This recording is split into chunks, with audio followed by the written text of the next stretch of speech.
채권 금리가 너무나 많이 떨어지는 상황에서 자산 배분할 때 꼭 채권을 넣어야 되냐라고 물으면 저는 세계 경제가 디플레이션의 리스크들에 노출되어 있는 상황에서 구독과 좋아요는 큰 힘이 됩니다. 안녕하세요. 이코노미스트 홍춘욱입니다. 최근에 어떤 독자분이 자산 배분하는데 꼭 채권을 넣어야 됩니까? 라는 그런 질문을 주셨기에 답을 한번 해볼까 합니다. 실제로 이런 걱정을 하는 이유를 우린 충분히 이해합니다. 예전에는 분명히 주식과 채권 투자를 하면 빨간 선이 주식, 파란 선이 채권입니다. 그래서 채권이랑 주식에 반반 투자를 한다면, 즉 분산 투자를 한다면 검정색 진한 선, 완만하게 우상향하는, 그리고 주식시장이 크게 흔들리더라도 별 탈 없이 우상향하는 자산 배분의 성과를 얻을 수 있다는 점에서 주식과 채권에 대한 분산 투자는 상당히 매력적인 투자다라고 말씀을 드린 바 있었습니다.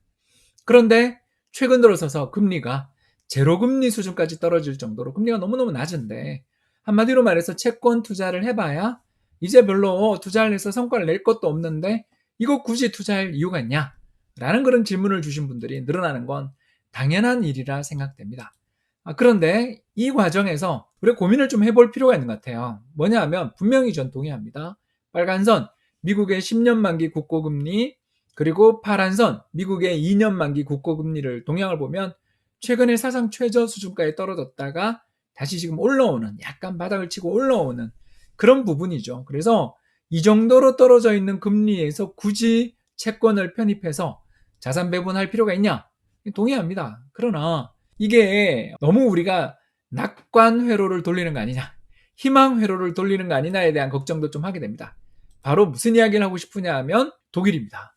이 독일의 10년 만기 국고금리를 보여주고 있는데요. 예전에는 독일도 금리 6%씩 했습니다.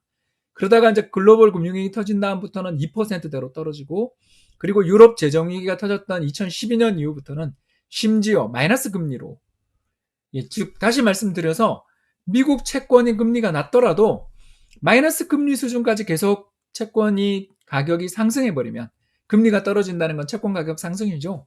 결국 마이너스 금리를 미국도 경험하게 된다면 채권 투자에서 큰 이익을 볼 수도 있는 거 아닌가요? 즉 디플레이션 상황이 빚어져서 독일처럼 마이너스 금리를 가게 될 위험들을 완전히 우리가 배제할 수 있느냐, 시장을 갖다 그렇게 우리가 정말 정확하게 예측할 수 있느냐에 대한 이야기를 한번 고민해 볼 필요가 있는 거죠. 따라서 현재 지금 미국 국채금리가 1%라도 마이너스 금리까지 떨어지게 된다면 채권 투자에 따른 수익률은 올라갈 수도 있는 일이 된다라는 것입니다. 더 나아가서 이런 독일처럼 되는 사례에 대해서 우리가 고민을 할 수도 있는 거고요. 이렇게 독일처럼 마이너스 금리가 만성화되는 상황이 안 오면 그럼 어떻게 될 것이냐? 그러면 당연히 채권에 투자하는 것에 대해서는 문제가 생길 수 있습니다. 그럴 때 대안이 될 수 있는 또 다른 대체 상품이 뭐가 있을까 생각해 보면 저는 리츠를 생각하게 되는데, 이게 미국의 리츠에 투자하는 ETF의 장기적인 투자 추세입니다. 2004년부터 시작해서 2020년까지 지금 추세를 보시면 2008년 글로벌 금융위기 때 큰 손실을 본 다음에 꾸준히 우상향하면서 수익률을 안정적으로 기록해 주다가 이번에 다시 조정을 받고 올라오는 중이다라는 걸 알 수 있죠. 이런 걸 보면 리츠 같은 부동산 관련돼 있는 투자 자산들에 투자를 하면 물론 변동성은 있습니다만 대신 안정적인 배당을 갖다가 기대해 볼 수 있는 부분들도 있기 때문에 채권에 그렇게 투자하는 게 리스크가 있다. 특히 저금리에 만족할 수 없고 아무리 자산 배분 효과가 있다 하더라도 마이너스 금리로 가게 되는 그런 상황이 아니고서는 혜택 보지 못한다라면 채권 투자하는 게 부담스럽다는 분들에게 저는 미국의 리츠도 약간 이걸 전액하라는 건 아니고요, 자산 배분의 차원에서 한번 대응해 보는 것도 고민을 해볼 이유는 있는 것 같습니다. 그런데 리츠가 아까 방금 보여드린 것처럼 굉장히 변동성이 컸잖아요. 그와 같은 리츠의 변동성보다는 적으면서 상대적으로 미국 국채나 이런 데 투자하는 것보다는 금리가 높은 그런 상품이 바로 뭐냐 하면 회사채와 모기지 채권이 되겠습니다. 빨간 선이 미국의 회사채 금리, 트리플 A니까 굉장히 안정적인 회사들입니다. 빨간 선이 지금 그림이 잘 나와 있죠. 그래서 최근에 2.5% 정도의 수익률을 기록하고 있고요. 반대로 30년 만기 모기지 금리, MBS 채권, 부동산 담보대출 채권입니다. 지난 2008년에 고생했지만 최근 들어서 상당히 안정적으로 움직이고 있죠.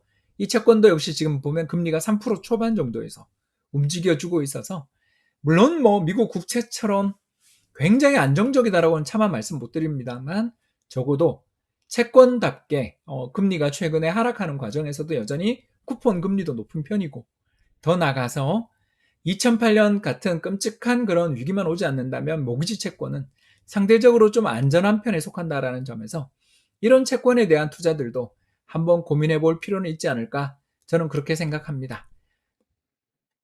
어떠셨나요? 채권 금리가 너무나 많이 떨어지는 상황에서 자산 배분할 때 꼭 채권을 넣어야 되냐라고 물으면, 저는 세계 경제가 디플레이션의 리스크들에 노출되어 있는 상황에서 미국이나 전 세계 다른 선진국 채권들도 마이너스 금리를 기록할 가능성을 배제할 수 없다라는 점을 생각하면 채권에 어느 정도는 투자해야 된다. 다만 예전처럼 채권을 그렇게 많이 투자하는 게 저금리 때문에 부담스럽다면 채권형의 자산의 특징을 좀 지니고 있는 리츠도 한번 고민해 볼 필요가 있는 것 같고, 더 나아가서 미국의 회사채 그리고 모기지 채권에 대한 투자들도 대안으로 한번 고민해 볼 필요는 있지 않을까, 그런 생각을 좀 하게 되는 것 같습니다. 여러분들 투자 판단에 도움이 되셨는지 모르겠네요. 지금까지 시청해 주셔서 대단히 감사합니다.